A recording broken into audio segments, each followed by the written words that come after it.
Jimmy Reid was the towering figure of the 20th century Scottish politics, in my estimation. And if you go onto the internet, if you go onto the social media, you'll see me delivering the appreciation at Jimmy's funeral.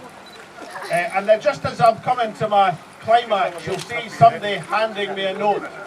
And I've often been asked, what was in that note? What was in that piece of wisdom that I was handed to celebrate the immortal memory of Jimmy Reid? Actually, the note said, the crematorium's booked for 2 o'clock. Can we bring the march to a close?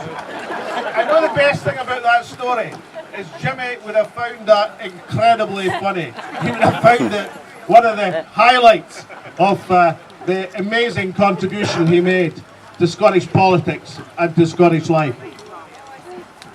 In the last millennium of European history, there's been 2 fundamental upsets. And one was Leicester City winning the Premiership last season. But the other was the Battle of Stirling Bridge in 1297. It was an upset. It wasn't meant to happen. William Wallace and Andrew de Murray, his co-guardian of Scotland, who came from the northeast of Scotland, ladies and gentlemen, they beat the might of a Plantagenet army at Stirling Bridge in 1297. And this was a fundamental upset. If there had been bookies in 13th century Scotland, you could have got big odds. And incidentally, talking about bookies, do you know that William Hills now have independence as favourite in the book for the first time ever? Doesn't make it a certainty, of course, but listen, the bookies don't throw their money away. So 1297, this fundamental upset. So what did William Wallace and Andrew de Murray do in the immediate aftermath of their great victory? Did they have a massive ceilidh? Did they have the equivalent of a bikers rally around Scotland? What they actually, well, they probably had the ceilidh, they probably had the rally, but what they also did was write to the Hanseatic League. And I paraphrase the letter from the Latin, but what it said basically was, look, there's been a change. There's a new management back in Scotland. We're in charge again. Can we re-establish our trading connections, because the Hanseatic League was the equivalent of the common market in medieval Europe.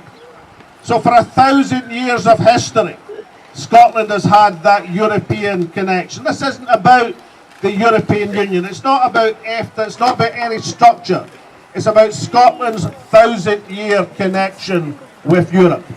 So I'm looking forward within the next few years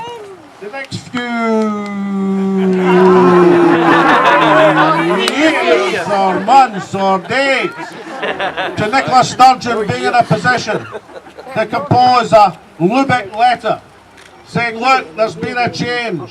We're back in charge and we intend to re-establish our 1,000-year connection with Europe.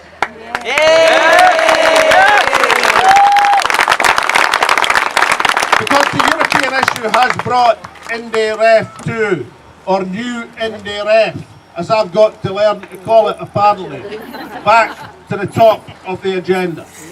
And in its essence, it is of course about that 1,000-year connection. But it's about something more important. It's about the nature of Scotland and its place within this disunited kingdom. If you remember back to 2014, and I have an occasional thought about it, believe me, if you remember back to the last days, the desperate days for the Unionist forces in the September 2014 referendum, when all of a sudden everything became possible, that Scotland didn't have to leave the United Kingdom, it could lead the United Kingdom. That Scotland was going to have the most powerful parliament devolved in the entire world. That in the legislative statute of Westminster there was going to be an instrument which made it impossible for Westminster to override the wishes of the Scottish Parliament and the Scottish people. That was encapsulated in the vow that was made to Scotland. Well, where's your vow now, is the question that we should be asking. Because if Scotland's wishes, if Scotland's interests can be overridden, swept aside, ignored, disregarded on something as fundamental as the constitutional relationship with Europe, then what issue would Scotland be trampled underfoot upon in the political spectrum? That's the importance of the Brexit debate. The importance is the divergent views of Scotland and the UK and the dismissive attitude of Theresa May's government to the promises, the commitments, the undertakings, the vow that was made to Scotland back in September 14. But then, folks, there's another underlying reason, and I've just had official confirmation that this is the biggest rally held in Ellen in the 21st century. I thought it was the biggest rally since the general strike in 1926. But one of the old worthies said there wasn't a rally in Ellen in 1926. So this demonstration of interest is about something even more fundamental. Because it's not just about Scotland's 1,000-year connection with Europe. It's not just about the undemocratic override of Westminster with regard to Scotland and the Scottish people. It's also about a vision of two societies which is opening up, and the choice that each and every one of us will shortly have to make. We know where Britain is going under the hard Brexit Tories. We know how Theresa May rushed across the Atlantic to hold hands in the White House lawn with Donald Trump. We know exactly the perspective that's opening up. And incidentally, as was rightly said by Tony, Scotland is England's second biggest export market. If Theresa May is willing to fly across the Atlantic to fawn to Donald Trump, perhaps she should be coming up to Scotland to be obsequious to Nicola Sturgeon. Would you like to protect the second biggest export market, since America's in jeopardy with protectionism, and the Netherlands, France and Germany are number 3, 4 and 5, and they look pretty dodgy at the present moment. So don't believe about any of this nonsense about customs posts and hard border. If there's a frictionless border in Ireland, there'll be a frictionless border in the Tweed as well.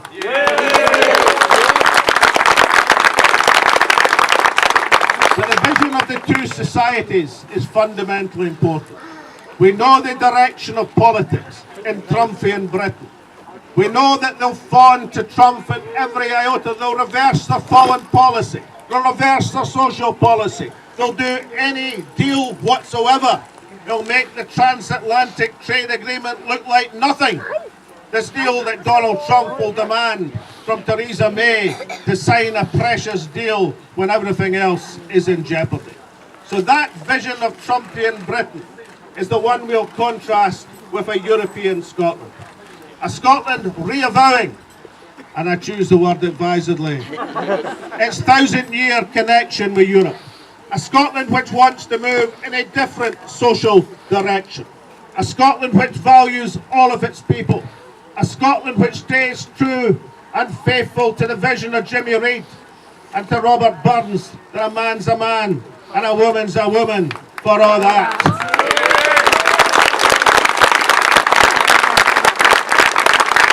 And if we place these two different visions before the Scottish people in the days, weeks, months and years ahead, and as this matter comes to the crunch once again, and if we take this banner from the referendum of 2014 and lift again that tattered flag and bring it to the fore once again as we're doing in Ellen this afternoon, then no amount of last-minute promises, no amount of last-minute vows, no amount of hand-holding between Theresa May and Donald Trump or between the Labour establishment and the Tory party will separate Scotland from our destiny as an independent Scotland, economically prosperous, socially just, and part of the mainstream of the European continent where we belong.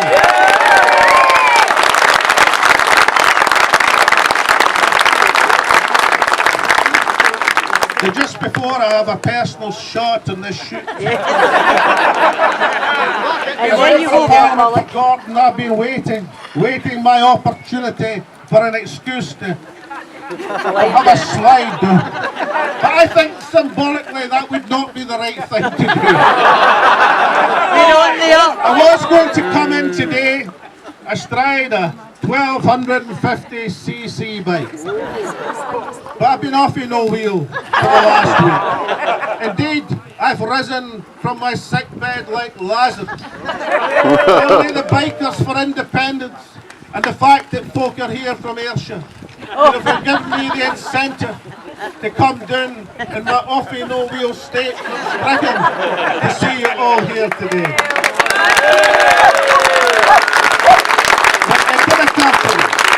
As I was watching that massive demonstration of support in Ellen High Street today, outside my office, that we live in an environment where there is a surfeit of unionist propaganda, where the establishment in Westminster, the establishment media and its running dogs will do everything possible to try and belittle, to try and isolate the independence movement.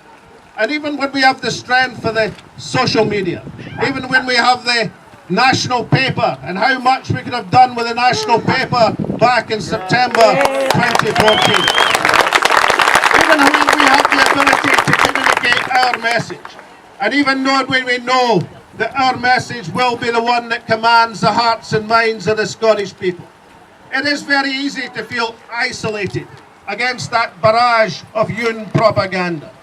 And therefore it is important, it is vital, it is worth getting out of bed to come and see and address a congregation and an address and a celebration and a demonstration like the one we see here in Ellen today. Because you need to look around and see our strength. It's not the strength of the establishment. It's not the strength of the establishment media.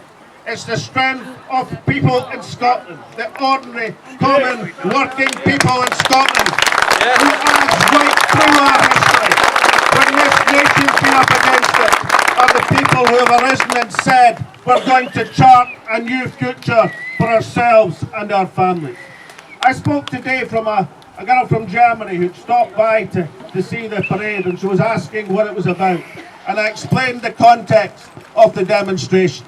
And she said, well, I can tell you that I'm right with you and every other European national in Scotland thinking about the security of their livelihood are with you. Things have changed from September 14. Things have changed. Scotland has changed. And together we'll go forward and take this country to freedom. Thank you very much indeed.